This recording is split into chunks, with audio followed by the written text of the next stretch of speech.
Well, we're from Working Class Heroes, and through that business, we got introduced to the 1% for the Planet group through our connections with Patagonia.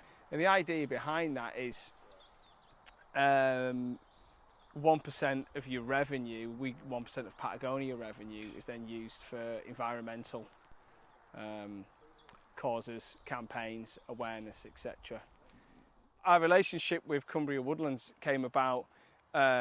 We were looking at the organisations that you could work with 1% for the Planet, and there's a lot in the UK, and there's lots and lots in America, but we wanted to be actively involved. We didn't want to be distant from the project. So you can't see it because there's trees in the way, but we're like 4 miles that way.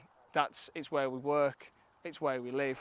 We drive past these woodlands all the time, so it's nice to be doing something that you can see.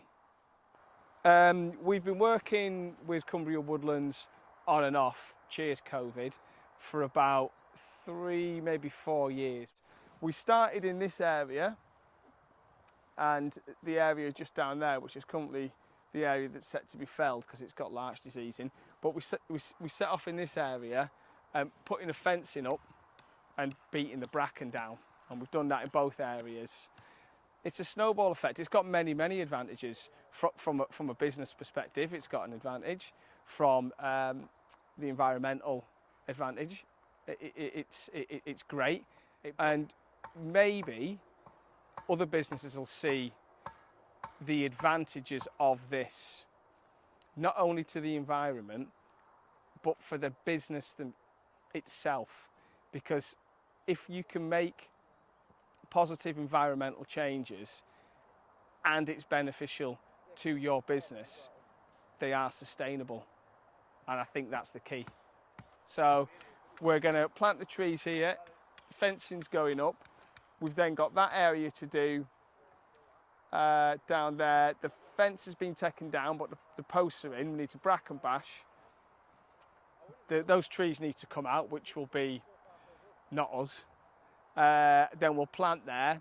And then Jamie and I are talking about, there's an area over here of coppice woodland that's got lots and lots of native species in, but that needs managing too. That actually needs thinning out a little bit.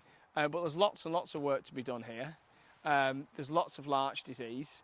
So as the disease trees get taken out, we can then talk with Cumbria Woodlands about getting those areas fenced off, getting the bracken bashed down, and planting.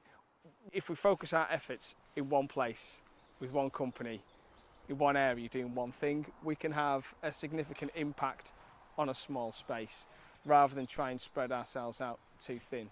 It's about just doing a really small bit and trying to do it well.